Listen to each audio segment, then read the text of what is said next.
warahmatullahi wabarakatuh. Waalaikumsalam warahmatullahi wabarakatuh. Alhamdulillahi wa kafa, wassalatu wassalamu ala sayyidina Muhammadin al-Mustafa wa ala alihi wa sahbihi ahli sidqi wal wafa. Amma ba'd. Yang saya hormati Dewan Juri yang arif dan bijaksana, remajawan-remajawati cikal bakal ujung tombak perjuangan bangsa dan agama yang berbahagia.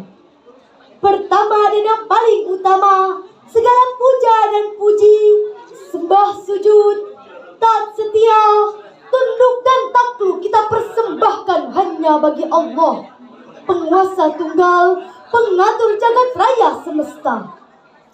Salawat bertangkai salam kita persembahkan spesial ke pangkuan manusia budiman, insan pilihan, dialah junjungan alam Nabi besar kita, Nabi Muhammad sallallahu alaihi wasallam.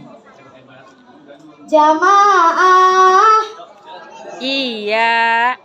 suatu hari di atas makam seorang sahabatnya yang bernama Alqamah, Nabi berpesan kepada para sahabatnya waktu itu. Dan hakikat pesan ini berlaku pula untuk kita sebagai umatnya. Kata beliau, "Wahai kaum muhajirin dan ansar, barang siapa yang lebih mengutamakan istrinya ketimbang ibunya, lebih cinta kepada pasangannya, mengalahkan cintanya kepada ibunda, maka bagi orang tersebut laknat dari Allah, dilaknat segenap para malaikat, dan dilaknat pula oleh seluruh umat manusia. Ketahuilah bahwa ridha Allah tergantung pada ridhonya orang tua. Demikian pula murkanya Allah pun tergantung pada marah dan murkanya ayah dan bunda." Hadis ini mengingatkan kepada kita bahwa memang benar kewajiban seorang suami adalah menjaga, mencintai, dan memelihara istri sebagai amanah dari Allah. Benar, itu tidak salah. Namun yang ingin diluruskan lebih jauh adalah jangan sampai semua itu menyebabkan kita lupa dan menyayangi dan berbakti kepada ibunda. Pantas saja jika pada satu ketika Rasul ditanya tentang siapakah manusia yang paling berhak dipergauli dengan sebaik-baiknya, siapakah orang yang paling harus dihormati dengan penghormatan setinggi-tingginya, maka Rasul dengan jelas dan tegas berkata, ibumu, ibumu, dan ibumu. Setelah itu ayahmu. Subhanallah. Jamaah, Iya. tanyalah kepada orang-orang sukses di atas dunia ini, apa kiat keberhasilan mereka? Bacalah torehan sejarah yang telah mengukir nama orang-orang besar. Apa kunci sukses mereka? Rasulullah pernah memerintahkan kepada Umar bin Khattab untuk minta didoakan jika satu ketika ia bertemu dengan seseorang yang bernama Uwais Al-Qarni. Saudaraku, ada yang menggelitik di hati kita. Bukankah Umar adalah sahabat pilihan? Bukankah Umar seorang khalifah idaman yang selalu jadi panutan? Bukankah jika Umar berdoa, kita yakin bahwa doanya pasti akan dikabulkan? Lantas, mengapa Rasul memerintahkan kepada Umar untuk minta didoakan jika kelak ia bertemu dengan seseorang yang bernama Uwais Al-Qarni? Gerangan apa yang membuat doa Uwais begitu berharga? Amalan apa yang dimiliki Uwais sehingga kedudukannya begitu mulia? Saudaraku, setelah melalui sebuah investigasi, ditemukan sebuah jawaban bahwa kedudukan Uwais begitu mulia, doa Uwais begitu berharga karena ia adalah seorang anak yang sangat cinta terhadap ibunya.